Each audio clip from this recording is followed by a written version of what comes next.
आज हमारे पास कुछ बहुत ही दिलचस्प अकादमिक नोट्स हैं जो हमें ऑर्गेनिक केमिस्ट्री की दुनिया में ले जाएंगे। अब ये शब्द सुनते ही कई लोगों को मुझे लगता है कॉलेज के दिन याद आ जाते हैं और अक्सर वो थोड़ी मुश्किल वाली यादें होती हैं। हाँ, ये तो है। लेकिन इन नोट्स में दो कमाल के कॉन्सेप्ट्स हैं। पहला है फ्री रेडिकल्स, केमिस्ट्री की दुनिया के कह सकते हैं बेचैन अति प्रतिक्रियाशील कण। और दूसरा हिस्सा कुछ बहुत ही शानदार नेम रिएक्शंस पर है जो केमिस्ट के लिए किसी जादूगर की छड़ी से कम नहीं है। बिल्कुल। और हमारा मकसद सिर्फ ये रटना नहीं है कि कौन सी रिएक्शन क्या करती है। हम इसके पीछे का लॉजिक, इसकी जो खूबसूरती है, उसे समझने की कोशिश करेंगे। मतलब ये जानने की कोशिश करेंगे कि कैसे केमिस्ट्स इन कणों और अभिक्रियाओं का इस्तेमाल करके एक तरह से मॉलिक्यूलर लेवल पर कुछ नया बनाते हैं। तो चलिए इसी के साथ शुरू करते हैं। सबसे पहले इन फ्री रेडिकल से मिलते हैं। ये है क्या आखिर? नोट्स में लिखा है कि ये कोई भी ऐसा एटम या मॉलिक्यूल है जिसके पास एक अनपेयर्ड यानी एक अकेला इलेक्ट्रॉन होता है, जैसे मिथाइल रेडिकल। और यही अकेलापन आप कह सकती हैं इनकी सारी बेचैनी की जड़ है। सोचिए, इलेक्ट्रॉन हमेशा जोड़ी में रहना पसंद करते हैं। तो जब किसी के पास एक अकेला इलेक्ट्रॉन होता है तो वो किसी भी कीमत पर अपना जोड़ीदार ढूंढने के लिए बेताब हो जाता है। और यही बेताबी उन्हें बहुत ज्यादा अनस्टेबल और सुपर रिएक्टिव बना देती है। वो किसी भी आसपास के मॉलिक्यूल से इलेक्ट्रॉन छीनने या साझा करने की कोशिश में रहते हैं। ये तो दिलचस्प है। तो क्या इनके अनस्टेबल होने का कोई खास तरीका है? मेरा मतलब है इनकी बनावट या शेप कैसी होती है?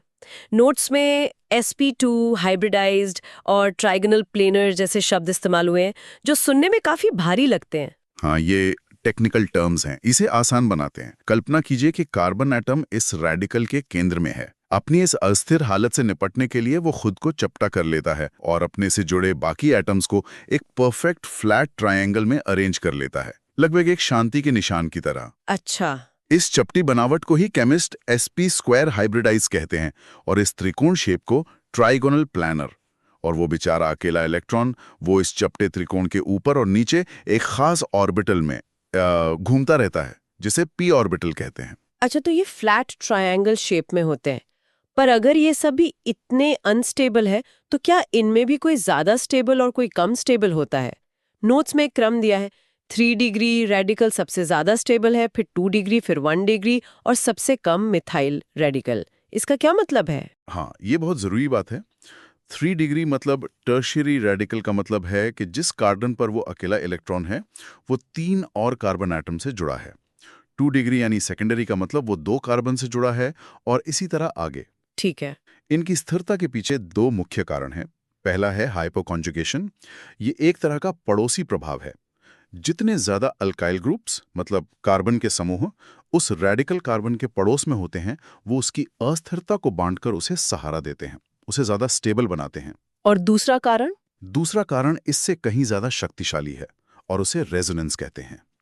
इसे ऐसे समझिए कि अगर किसी एक व्यक्ति पर सारा बोझ डाल दिया जाए तो वो टूट जाएगा, लेकिन अगर वही बोझ कई लोगों में बांट दिया जाए तो सब आराम से संभाल लेंगे। सही बात है। इलेक्ट्रॉन सिर्फ एक कार्बन पर नहीं रहता, बल्कि वो पूरे मॉलिक्यूल में फैल जाता है या डीलोकलाइज हो जाता है और ये बोझ का बंटवारा उन्हें बहुत ज्यादा स्थिरता देता है। इसीलिए बेंजाइल और अलाइल रेडिकल्स 3 डिग्री रेडिकल से भी ज्यादा स्टेबल होते हैं। समझ गए। तो अब जब हमें पता है कि ये कितने बेचैन हैं, तो सवाल उठता है कि ये रिएक्ट कैसे करते हैं। नोट्स में चेन रिएक्शन यानी श्रृंखला अभिक्रिया का जिक्र है। तो क्या इसका मतलब ये है कि एक रेडिकल कुछ शुरू करता है जिससे दूसरा रेडिकल बनता है, फिर तीसरा, और ये सिलसिला तब तक चलता रहता है जब तक इसे कोई रोक ना दे, जैसे डोमिनोज गिरते हैं? आपने बिल्कुल सही समझा। ये एकदम डोमिनो इफेक्ट जैसा ही है। इसके 3 मुख्य चरण होते हैं। पहला, इनिशिएशन मतलब शुरुआत, जहां किसी बाहरी ऊर्जा जैसे यूवी लाइट से पहला रेडिकल बनाया जाता है। दूसरा, प्रोपोगेशन यानी फैलाव, जहां वो रेडिकल एक सामान्य मॉलिक्यूल से टकराकर उससे भी रेडिकल बना देता है और ये सिलसिला आगे बढ़ता जाता है। और तीसरा? और तीसरा है टर्मिनेशन यानी अंत, जहां 2 रेडिकल्स आपस में मिल जाते हैं, एक स्थिर मॉलिक्यूल बना लेते हैं और रिएक्शन की चेन को तोड़ देते हैं। इसका सबसे क्लासिक उदाहरण है मीथेन गैस का क्लोरिनेशन, जिससे क्लोरोमीथेन बनता है। तो हमने देखा कि फ्री रेडिकल्स कितने अनियंत्रित और विस्फोटक हो सकते हैं। ये केमिस्ट्री की दुनिया की जंगली अप्रत्याशित ताकतें हैं।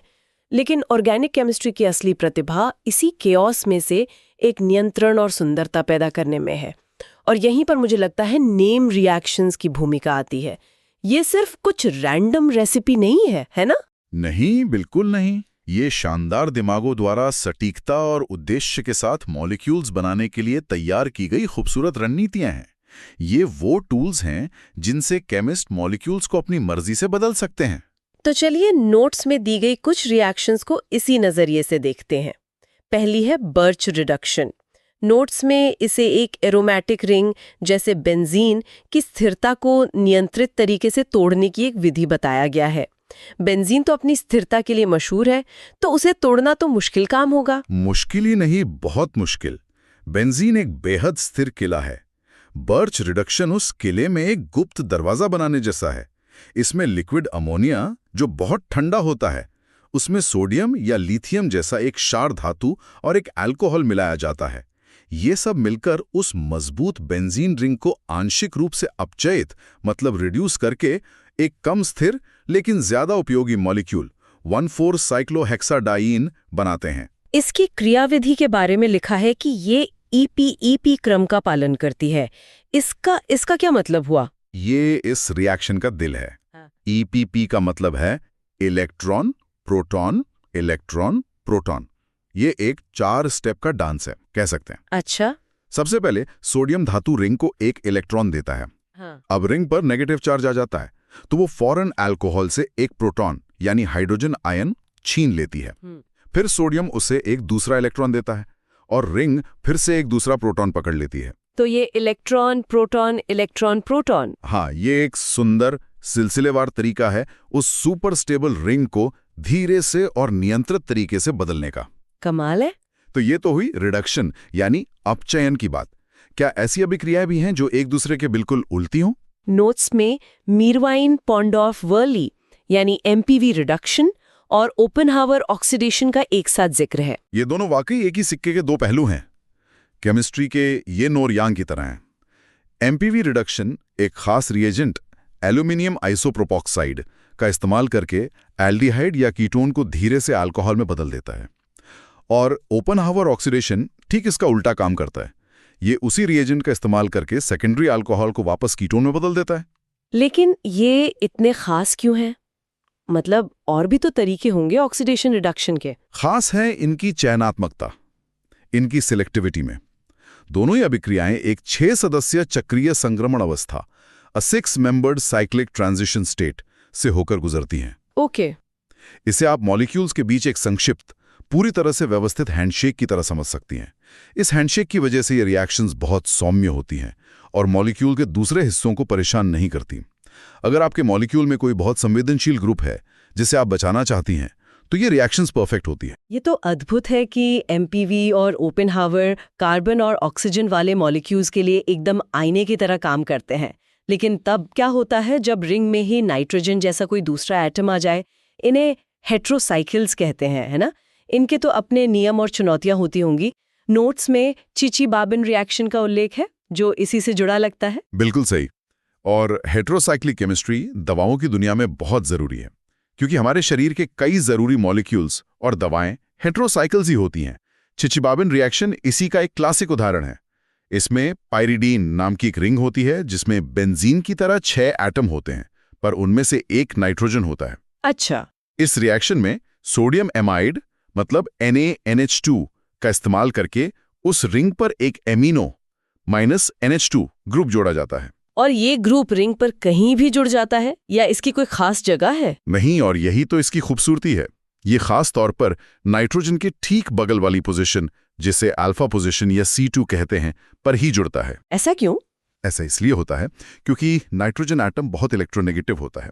वो इलेक्ट्रॉन्स को अपनी ओर खींचता है और ये प्रभाव अल्फा पोजीशन को रिएक्शन के लिए सबसे आकर्षक बना देता है। तो नाइट्रोजन यहाँ एक ट्रैफिक पुलिस की तरह काम करता है, जो आने वाले ग्रुप को सही जगह पे डायरेक्ट करता है।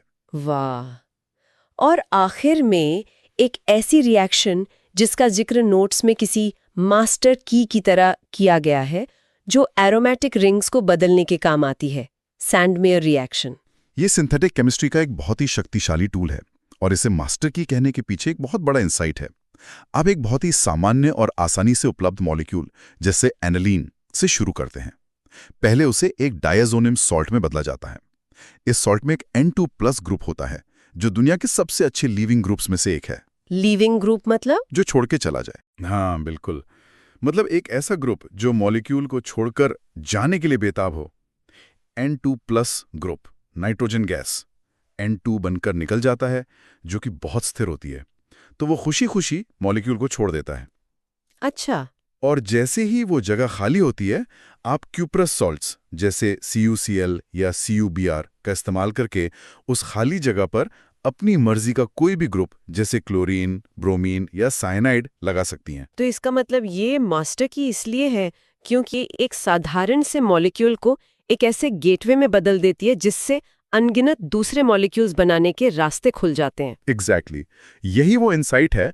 आप एक सस्ते आम मॉलिक्यूल से शुरू करते हैं और इसे एक भरोसेमंद तरीके से आप उसे जीवन रक्षक दवाओं से लेकर चटक रंगों तक किसी भी चीज के लिए शुरुआती पदार्थ में बदल सकते हैं। ये एक गेटवे रिएक्शन है जो एक ही स्रोत से रासायनिक संभावनाओं का पूरा ब्रह्मांड खोल देती है। तो आज की इस चर्चा का सार क्या है? हमने फ्री रेडिकल्स जैसे अत्यधिक प्रतिक्रियाशील और अनियंत्रित कणों से शुरुआत की जो चेन रिएक्शंस की नींव हैं। फिर हमने कुछ बहुत ही एलिगेंट नेम रिएक्शंस को देखा, स्थिर रिंग्स को नियंत्रित तरीके से रिड्यूस करने से लेकर चयनात्मक ऑक्सीडेशन और खास पोजीशंस पर नए समूह जोड़ने तक। ये दिखाता है कि ऑर्गेनिक केमिस्ट्री केवल याद करने वाली अभिक्रियाओं का एक संग्रह नहीं है, बल्कि ये एक तार्किक प्रणाली है। ये रचनात्मकता का एक खेल है, जहां संरचना, स्थिरता और क्रियाविधि की समझ वैज्ञानिकों को सटीकता के साथ जटिल अणुओं का निर्माण करने की क्षमता देती है। हर नेम रिएक्शन बेसिकली एक प्रॉब्लम का एक खूबसूरत सॉल्यूशन है। हमने इन रेडिकल्स और रिएक्शंस की चर्चा लैब के परिस्थितियों में की, लेकिन नोट्स के आखिर में एक बहुत दिलचस्प बात लिखी है। यही फ्री रेडिकल्स हमारे शरीर के अंदर ऑक्सीडेटिव स्ट्रेस पैदा करने में भी भूमिका निभाते हैं, जो उम्र बढ़ने जैसी प्रक्रियाओं से जुड़ा है।